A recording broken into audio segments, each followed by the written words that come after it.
তো প্রথমে আমি পেঁয়াজ কুচিগুলো এখানে দিয়ে দিব স্বাদ মতো লবণ।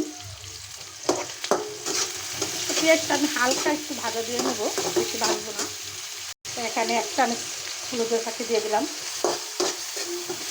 হলুদের ফাঁকিটা আর পেঁয়াজটা আমি হালকা ভাজা দিয়ে আমি অল্প কাঁচামরিচ দিয়ে দেবো। যেহেতু আমি কাঁচকি মাছটা ঝাল করে রান্না করবো, বেশি করে কাঁচামরিচ দিয়ে দিলাম। ঝাল করে কাঁচামরিচ দিয়ে কাঁচকি মাছের চচ্চড়ি দিয়ে মরিচ বাটা। এখানে আমি আর কোনো মশলাই দিব না, একদম